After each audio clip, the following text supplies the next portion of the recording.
Oín dicir que o desexo é unha imaxe da infancia.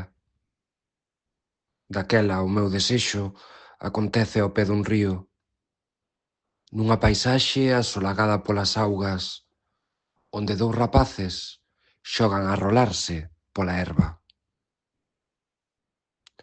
Recordo a humidade do lugar, o cheiro a resina que manaba dos amieiros, a luz verde que cerca a braña á tarde.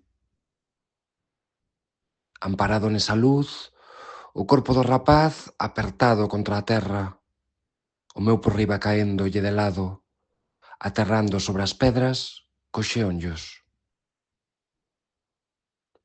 Se en verdade o desexo é unha imaxe da infancia, daquela o meu desexo acontece na ferida.